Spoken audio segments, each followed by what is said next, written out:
नमस्कार मित्रों। मध्यकालीन भारत जो कि 712 ईस्वी से 1707 ईस्वी तक रहेगा। और मैं अपने YouTube channel Uttarakhand unique study में एजुकेशन वेब सीरीज में लेकर आया हूँ मध्यकालीन भारत की सीरीज।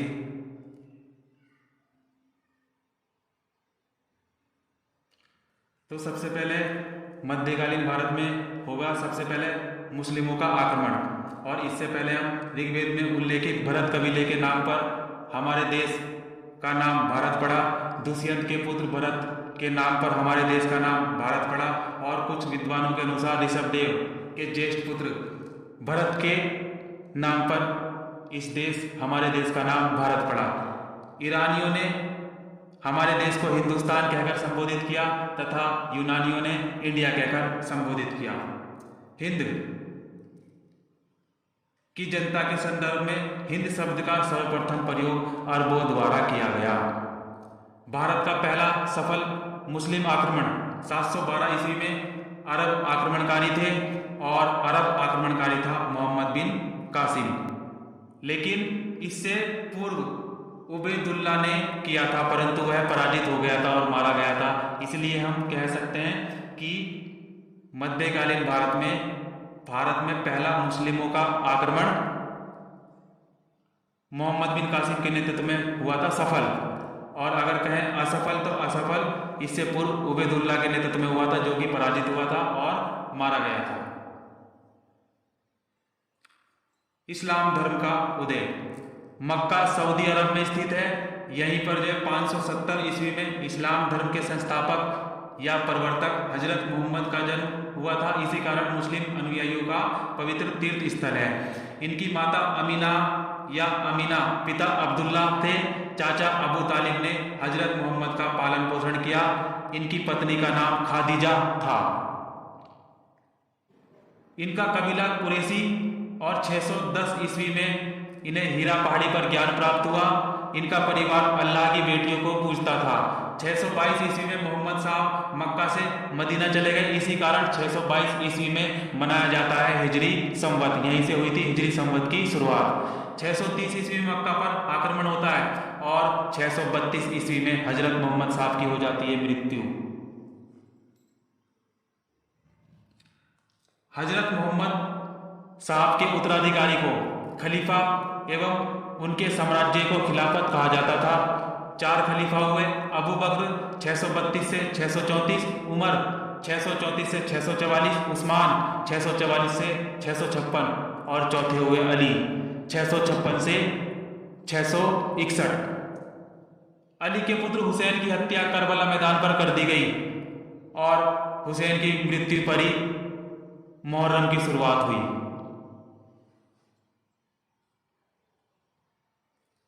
इसके बाद हुआ उम्मैद वंश, अब्बासी वंश और यह वंश इस्लाम धर्म का स्वर्णकाल रहा।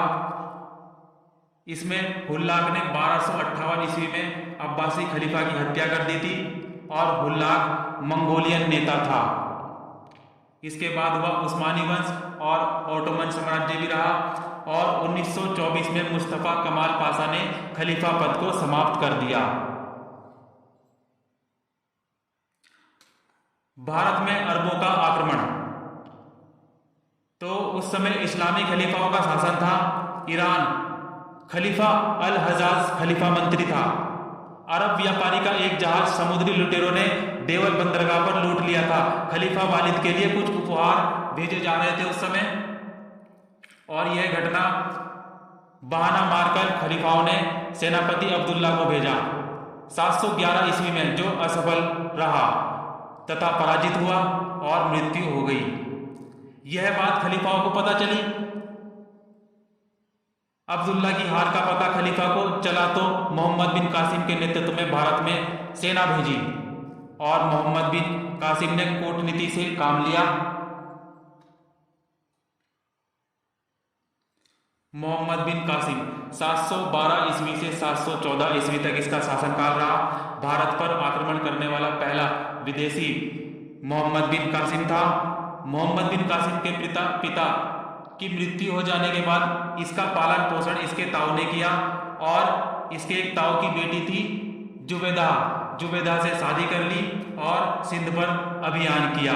इससे पहले 638 ईस्वी से 711 ईस्वी तक 74 वर्षों के काल में 9 इस्लामी खलीफाओं ने 15 बार सिंध पर आक्रमण कर चुके थे। 15 बार। भारी संघर्ष के बाद 712 ईस्वी में मोहम्मद बिन कासिम के नेतृत्व में सिंध पर विजय प्राप्त मिली और रावत नामक स्थान पर दाहिर के साथ यह युद्ध किया गया था।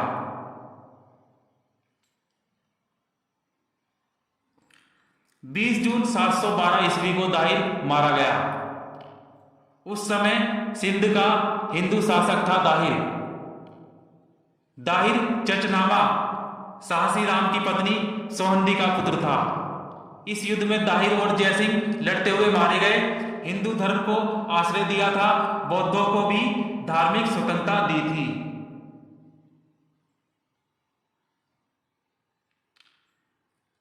उसके बाद सिंध पर कासिम का अधिकार हो गया। कासिम ने सिंध के लोगों को मार गिराया। बौद्धों, वृद्धों, बच्चों तथा कन्याओं को बलाया मुसलमान बनाया। कन्याओं को गुलाम बनाया गया। गुलामों को ईरान के खलीफा के पास भेज दिया गया।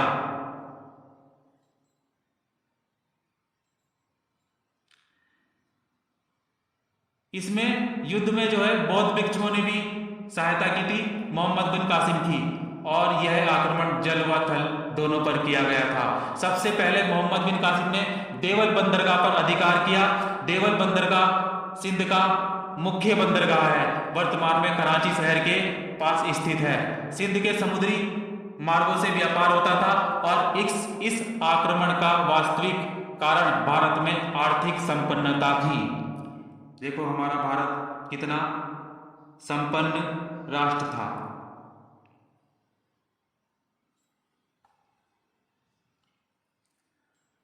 अरबों ने सिंध के पूर्व तथा पंजाब के दक्षिण भाग तक ही सीमित रहा। सिंध के पूर्व भाग तथा पंजाब के दक्षिण भाग से आगे नहीं बढ़ सका। वह सारा क्षेत्र अब पाकिस्तान में शामिल है। मोहम्मद बिन कासिम की मृत्यु 18 जुलाई 715 ईस्वी को हुई। फारसी ग्रंथ चचनामा से अरबों द्वारा सिंध विजय की जानकारी मिलती है। इसका लेखक अली अहमद है। चच दाहिर का पिता था। भारत में जजिया कर लगवाने वाला पहला शासक मोहम्मद बिन कासिम ही था। पहली बार सिंध पर जजिया कर लगवाया।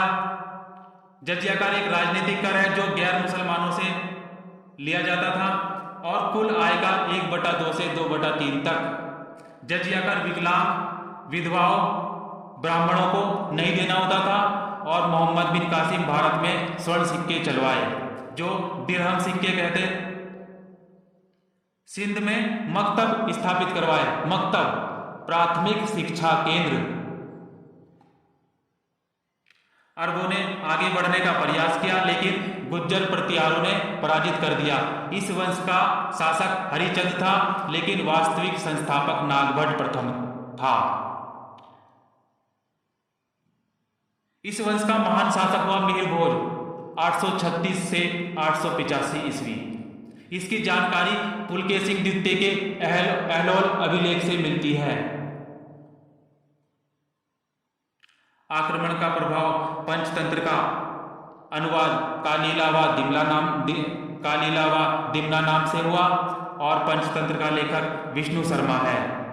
चरक संहिता का अरबी में अनुवाद, ब्रह्मगुप्त की पुस्तकों का अरबी में अनुवाद ब्रह्मस्फुट अल सिंध हिंद नाम से, खंडन खाद्य अल अरकंद नाम से। अरबों ने भारतीय दशमलव प्रणाली को ग्रहण किया। अरब देश में इसे हिंदसा कहा जाता था। दशमलव प्रणाली को अरब देशों में अल ख्वाजिम ने प्रसिद्धि दिलवाई।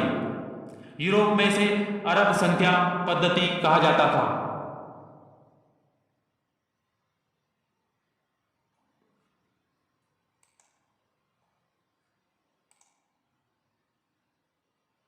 Thank you.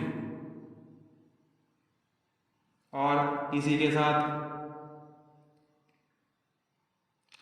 लाइफ जितनी हार्ड होगी आप उतने ही स्ट्रॉन्ग बनेंगे। आप जितने स्ट्रॉन्ग बनेंगे लाइफ उतनी ही इजी होगी। Thank you.